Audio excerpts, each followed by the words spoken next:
Salim and Shaheen, मैं एक line में बात कह सकता हूं, कि सलीम तुमने इस वीडियो को दिखा के हमें रुला दिया।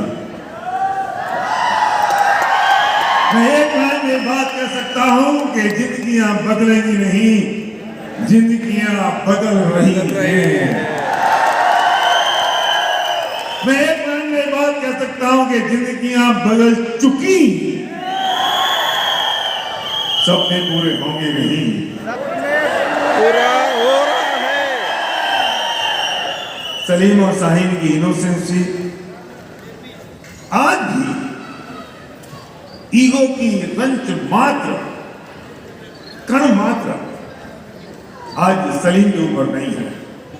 भले ही हो गया वो सलीम DUCD, लेकिन आज भी जमीन पर बैठकर लोगों के घरों में जाके डेमो करता है और उनको के खेतों में अपना पैंट ऊंचा करके हमारे प्रोडक्ट्स यूज करवाता है। आज भी सलीम अपनी अपलाइन के लिए सम्मिश्रण में है। आज भी सलीम अपने आप को वही 5% में मानता है। आज भी सलीम वही हार्ड वर्क करता है। और really I am proud of you Salim and Shaheen and family. Salim की कहानी तो सलीम की जुबानी सुनेंगे, लेकिन winning team, the team of champions, proud to recognise MD Salim and Shaheen Begum, double universal crown. A true achievement is not an achievement of oneself, but an achievement of the life that during the journey of his and her own destiny. You have proven to be a champion. We are proud of your accomplishment. We love you, winning team.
Good morning. Good morning.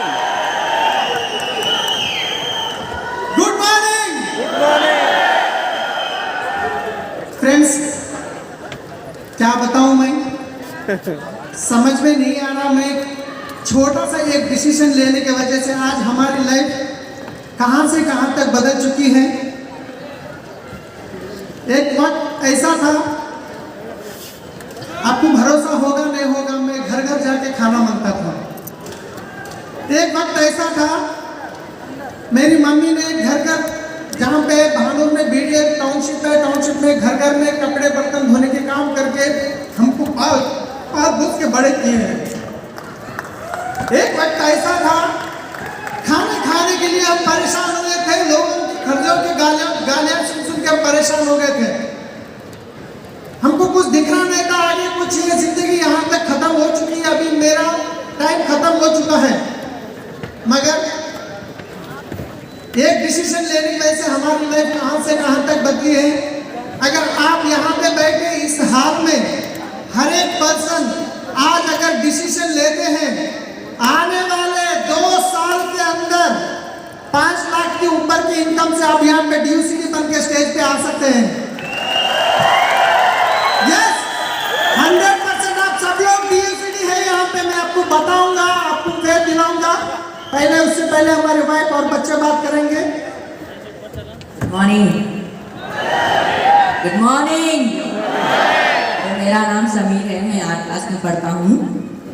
तो मैं अपने माँ बाप के ऊपर बहुत proud हूँ। मैंने एक डिसीजन लिया और हमारी पूरी ज़िंदगी बदल दी। Thank you. Good morning everyone. Good morning. So नाम मेरा सुहाना है, 10वीं कक्षा में भर्ती हूँ मैं। एंड लोगों ने मुझे पहली बार बात करते हुए सुन रहे होंगे थोड़े लोग। सो मैं बस इतना कहना चाहूँगी कि लोग जो है दूसरे बच्चे जब उनके एम्बिशंस उनसे पूछे जाते हैं, वो कहते हैं कि मैं सचिन तेंदुलकर को बहुत मानता हूँ, वो मेरी इंस्पिरेशन है। मैं PV सिंधु को बहुत मानती हूँ, वो मेरी इंस्पिरेशन है। लेकिन मेरी ऐसी किस्मत है कि मुझे किसी और को इंस्पिरेशन की तरह लेने की ज़रूरत नहीं है, क्योंकि my inspiration that's my dad. मेरे पापा मेरी इंस्पिरेशन है। और जब मैं उन्हें देखती हूँ तो मुझे हर बार ये लगता है कि यार मुझे तो ऐसे ही बनना है ज़िंदगी में। अगर ऐसे बन जाए ना तो सब लोग हमें सेलिब्रिटी मानेंगे और अच्छा इंसान मानेंगे।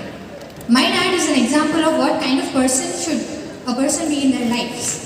And आगे आपके पापा कहानी बता देंगे, लेकिन मैं बस इतना कहना चाहूँगी कि पापा ने कभी हमको ऐसा फील नहीं होने दिया कि हमको इतनी प्रॉब्लम्स है। ट्रस्ट में जब क्राउन का रिकॉग्निशन होता तब हमें पता भी था, तब हमें पता चला कि हमारी कोई सैड स्टोरी भी है। जब तक हमें धनक भी नहीं लगने दी थी पापा ने कि नॉट इवन मी, इवन मामा को भी किसी ने आइडिया तक नहीं था।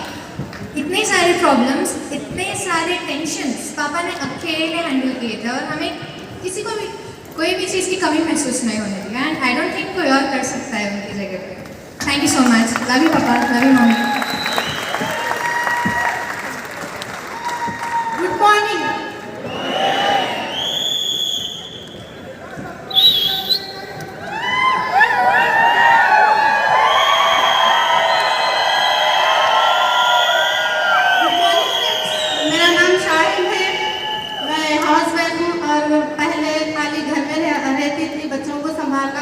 और घर में बच्चों को पका के देना, यही काम होता था। लेकिन कुछ हालात ऐसे आ गए हमारे साथ में कि हम बहुत अंदर जाने लगे, हमारी ज़िंदगी बहुत बदतर होने लगी। तो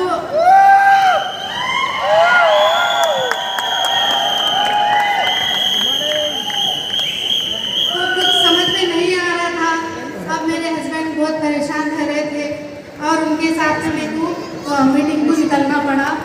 और बहुत सारे लोग बोलते थे ट्रैवल्स का बिजनेस छोड़ के साबुनों के बिजनेस में जा रहे हैं और पूरी ज़िंदगी ख़राब कर ली है तुम लोगों ने। और कहीं पर हमारे रिलेशन में भी बोलते थे तुम लोग पागल हो गए, तुम लोग दीवाने हो गए, तुम लोगों को क्या की होगा, तुम लोगों को क्या की कर दिए, ऐसा बोलते थे बहुत लोग। तो उनकी बात को भी हम ऐसे वो कर देते थे, लेकिन हम मीटिंग नहीं छोड़ते थे। हर मीटिंग में जाना, हर बार सुनना सीखना यही करती थी मैं भी। और उनके साथ में मैं मीटिंग को जाने लगी। और पैसों की तो बहुत मजबूरी थी कि 10-10 रुपये को भी सोचना पड़ता था। अगर बच्चे कभी दिन कुछ खाने के लिए 10-20 रुपये भी अगर पूछते थे ना तो मैं एक दिन की तरकारी आ जाती, बेटा तुम लोगों को कहीं को देना पैसे, ऐसा सोचती थी मैं। तो उसके दौरान बहुत ही परेशानी आ गई हमारे साथ में कि हम पूरा अंदर ही अंदर चले गए, हमारा घर भी चलेगा।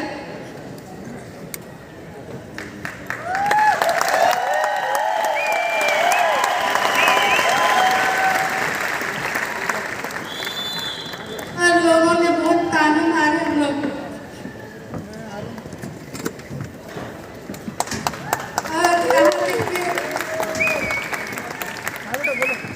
मेरे माँ बाप भी उन लोग भी पसंद नहीं कर रहे थे ये बिजनेस को लेके और समझाते थे सलीम क्या कर रहे हैं इतना बड़ा बिजनेस छोड़ के, कि साबुन तेल के बिजनेस में कहीं को जा रहे हैं, साबुनों की मीटिंग में जा रहे हैं। अगर हम कभी नहीं रहते थे ना तो मैं घर में नहीं हूँ तो वो लोग छुड़ाते थे साबुनों के बिजनेस में गए शायद मीटिंग में। तो बहुत खराब दिखता था, मैं इनके सामने बोलती नहीं थी और मेरा मैं अंदर ही अंदर बहुत रो लेती थी मैं।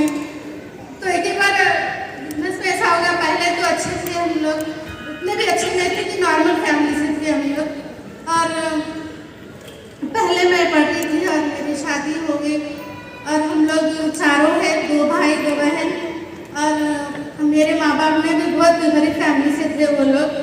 तो फिर हम थोड़ा ऐसे बड़े होने के बाद में हमारे अम्मी अब्बा और अच्छे नॉर्मल फैमिली से आ गए और अच्छा शादी करके दिए।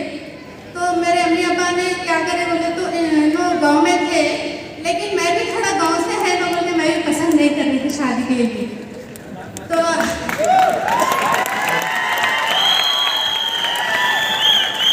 अम्मी अब्बा ने क्या बोले परिवार छोटा है और लड़का बहुत होशियार है, अच्छा है, बहुत खुश रखता और सिटी में ही रहता है बच्चा, अच्छा है बेटा। वो मेरी अम्मी अब्बा समझाए थे। फिर हमारी शादी हो गई और हम लोग गांव में थे थोड़े दिन। फिर उसके बाद में गाड़ी में चला रहे थे तो हम लोग सिटी आ गए। सिटी आने के बाद में बच्चे छोटे थे।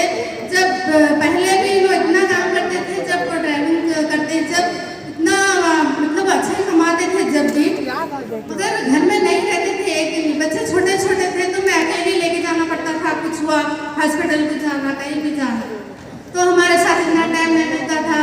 और फिर देखते देखते फिर ट्रैवल्स बिजनेस में लगाए थे, वहाँ पर तो और बहुत ज़्यादा बिजी हो गए। रात में भी उछाल करते थे, दोनों की लड़ाई हो जाती थी, तुम कब सोते आखिर में। तो ऐसा होता था। और देखते देखते हम लोग एक्सक्यूज में आ गए। और थैंक यू अरुणा दीदी आपका ही, तो उन्होंने यहाँ तक लाए हम लोगों को और उनकी वजह से हमारी ज़िंदगी सुधर गई। और पैसे के लिए तो बहुत परेशान रहती थी मैं भी। और एक बार लगता था अच्छे है बोल के मेरी शादी करके दे दी अम्मी अब्बा ने, मगर ऐसे आदमी से शादी करके दे दी, मेरी ज़िंदगी ऐसी हो गई। और घर भी चले गया और गाड़ियों का बिजनेस था वो भी चले गया और बच्चे बड़े होने लगे। आखिर अभी आगे कैसा होने वाला है। अब लोग नहीं रहते थे ना तो रात भर दिन भर में रोने में रहते थे। एक बार लोग देर से आते थे तो रात भर पूरा रो रो के तकिया भीग जाता था। तो इतनी परेशानी में थे, लेकिन मैं उनका साथ कभी नहीं छोड़ी। और हर मीटिंग में जाना, सबके साथ में सीखना बैठना।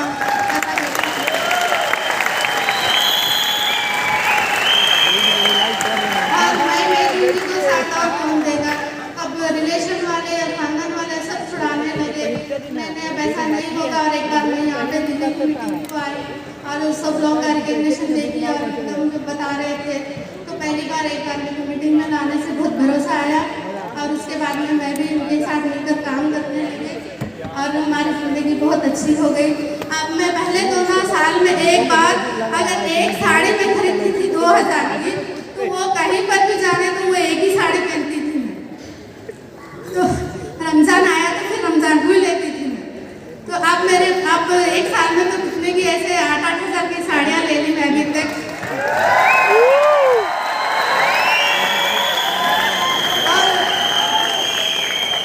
अब क्या बोलते हैं मालूम लोग, अगर मैं शादी में या फंक्शन में ऐसा जाती रहती ना तो पहले मेरे को नहीं देखते, मेरे कपड़ों को देखते रहते। सलीम को तो अब अच्छे पैसे आ रहे ना, हम लोग छुड़ाए थे, हम लोग दीवाने थे, बच्चे आ रहे पैसे देखो। अब हमारे बच्चों को भी लेके जाओ तुम्हारे साथ मीटिंग में।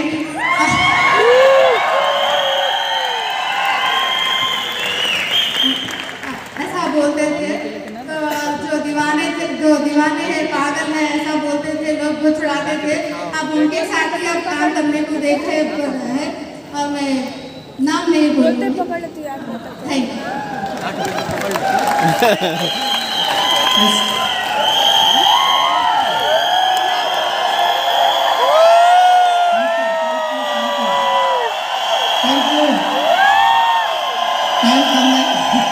Thank you so much.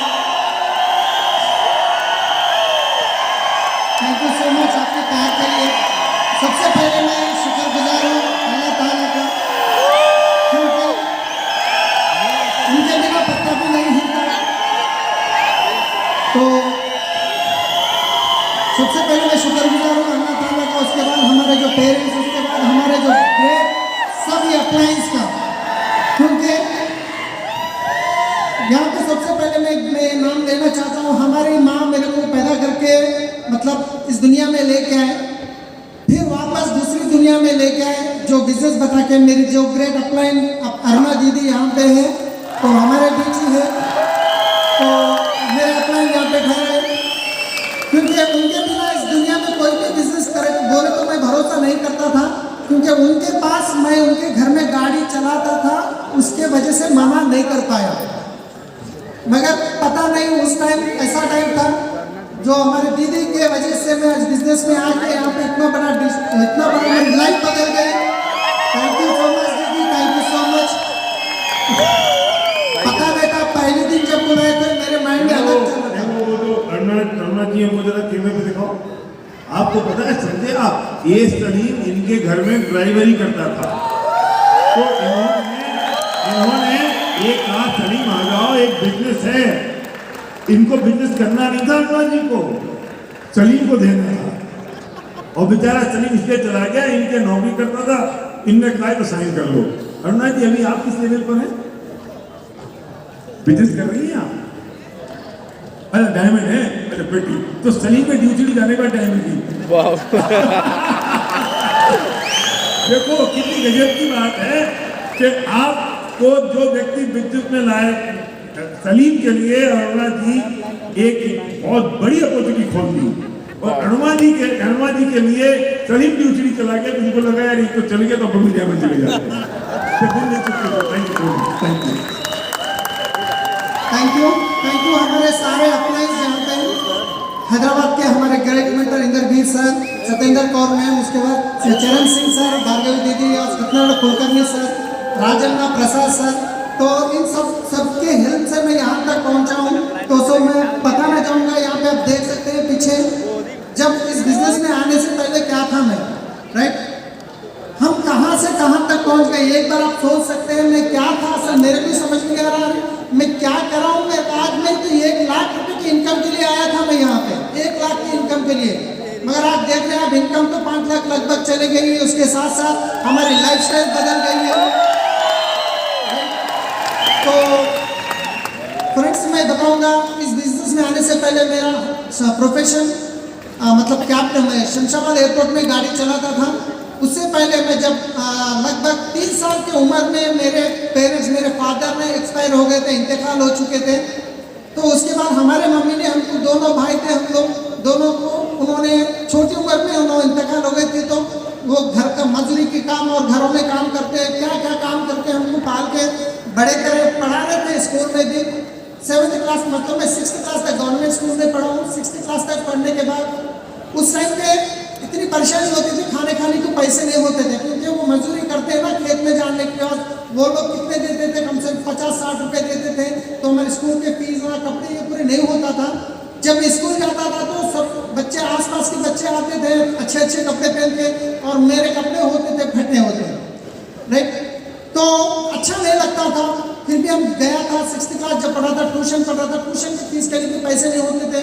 2-2 महीने का ट्यूशन फीस पेंडिंग होता था। जैसे बुक्स लेके स्कूल गया, ट्यूशन गया, फिर वापस टीचर पैसों के लिए भिजाते थे। घर जाके मम्मी को पैसे पूछे तो पैसे नहीं है बेटा, फलानी मजदूरी देना है, वो लोग नहीं दिए। फिर मैं ट्यूशन पे आता था, वो सर मेरे को ठहरा करते थे, सब लोग पढ़ते थे, मैं ठहरता था, मेरे को अच्छा नहीं लगता। फिर उस वक्त में कुछ डिसाइड करा, कुछ का कुछ करना चाहिए, क्योंकि सबके फादर जैसा अगर मेरे भी फादर होते तो मैं भी अच्छा पढ़ सकता था। तो उसके बाद में काम करते करते मैं तो पेपर, न्यूज़पेपर डालने का काम, लगभग मैं ये एज में था, ये एज में था मैं, जब ये एज में लगभग 14-15 साल की उम्र थी। न्यूज़पेपर डालने जाता था सुबह 2:30 बजे और 3 बजे उठ के, कम से कम 14 किलोमीटर साइकिल पे, 14 किलोमीटर बीडीएल में लगभग, क्योंकि वहाँ से ऑर्डिनेंस फैक्ट्री 7-8 किलोमीटर, वहाँ से भागो, फिर 7-8 किलोमीटर, फिर वहाँ से ऐसा डेली पेपर डाल के फिर स्कूल जाने के लिए। जब घर आता था साइकिल रख के, बुक्स लेके, जब घर में खाना गए तो खाना होता था, वहाँ सब्जी नहीं होती थी, मैं पूछता था सब्जी नहीं है, पैसे दिए बेटा, जो है बच्चे डाल के खा के जाओ। ऐसी नौबत होती थी। फिर भी मैं वैसे पढ़ते पढ़ते 7th क्लास में 2nd क्लास में पास हुआ था, मगर मेरे को मजबूरन पढ़ाई छोड़ना पड़ा, क्योंकि फिर उसके बाद आप देख सकते हैं मैं काम करते करते अपने पेपर डालते रहते, उसके बाद 150 रुपीज़ मिलते थे उस टाइम पे। स्लाइड नेक्स्ट है। तो नेक्स्ट में जब पहली बार काम हो गया था एंसलेर में, ये आप देख सकते हैं यहाँ पे 450 रुपीज़ की सैलरी थी मेरी। यहाँ पे मैं काम करा था, यहाँ पे भी जो वो मशीन ग्राइंडिंग करते तो बारीक जो धुआं पोल्यूशन आता था वो नाक में जाता था। तो तो परेशानी होती थी, हेल्थ भी खराब होती थी, मैं मजबूरन वहाँ भी मैं कुछ साल काम करा। फिर उसके बाद नेक्स्ट टाइम उसके बाद फिर वहाँ से आप देख सकते हैं यहाँ पे जो ब्लू कलर का शर्ट दिख रहा है, जो कंपनी के मालिक है ना, उनके बेटे का बर्थडे का फंक्शन था, उस टाइम पे जो ब्लू कलर का शर्ट यहाँ तक था वो सेकेंड हैंड में खरीदा था मैं। जब सिटी में रोडों पे दाल भी बेचते ना, उसमें अच्छा सेलेक्ट करके ला लेता था, लगभग 100 आसपास सेकेंड हैंड के कपड़े पहनता था उस टाइम पे मैं। तो उसकी नेक्स्ट यहाँ पे एक पूजा होता था उस टाइम पे, मेरा ये फोटो है नीचे जो बैठा हूँ। नेक्स्ट यहाँ पे देख सकते हैं, ये जो घर है ये हमारा पुराना घर है। तो ये घर में इसलिए फोटो निकाल के बता रहा हूँ, यहाँ पे बाजू में जो बंडी दिख रही है ना आपको, वो बंडी मेरे भाई तो मेरे से थोड़े बड़े हैं, 2 साल 3 साल के, वो वाइंस के पास जो मिर्ची भज्जी अंडे आमलेट वगैरह बेचते ना, वो काम करते थे। मगर मैं वही वाइंस में स्कूल जाके आके पार्ट टाइम में ग्लास धोने का काम करता था, वाइंस के अंदर ग्लास धोने का काम करता था पार्ट टाइम में, राइट। तो उसके इसके बाद फिर मैं आगे कुछ करना है क्योंकि आपको कहाँ पे भी मैं 200-300 की अगर एक्स्ट्रा इनकम मिलती है तो मैं वहाँ पे शिफ्ट करता था। मैं एक ही जगह कंफर्ट जोन में नहीं रहता था, क्योंकि मेहनत कुछ भी करने के लिए तैयार हूँ, राइट। क्योंकि हमारे आसपास के लोग देख तो अच्छे उनके घर होते थे, गाड़ियाँ होती थी, मतलब कपड़े होते थे। फेस्टिवल में मैं आपको एक बात बताता हूँ, मैं छोटा था, दीपावली आती थी तो हर किसी के पेरेंट्स पटाखे लाते थे, इतने पटाखे लाके वो जैसे शाम होते ही लोग उनके बच्चों से जलाने लगाते थे। हमारे पेरेंट्स देखे, क्योंकि मेरे भी मन में लगता था मैं भी पटाखे जलाऊं, मतलब उस टाइम पे छोटा था, पैसे नहीं होते थे, तो मैं उनके घर के बाजू में जाके ऐसा करता था, जैसे वो पटाखा फेल हो गया मैं जाके घर में जलाता। मेरे को लगता था मेरे पेरेंट्स रहते मेरे को कुछ ऐसे करने के लिए कुछ हेल्प करते थे, मतलब ऐसा मेरे को सोचता था। उसके बाद मेरे को लगा नहीं कुछ तो कुछ हमको करना है, हमारे पेरेंट्स ने, मेरे फादर ने, मेरे को कुछ करना है। फिर उसके बाद मुर्गी फार्म में भी काम करा, मैं तो बहुत काम करा मुर्गी फार्म में। काम मतलब ऐसा नहीं होता था, नीचे जो टॉयलेट होता वो भी उठाते थे हम, तो वहाँ पे ट्रैक्टर थी, ट्रैक्टर भी चलाता था मैं।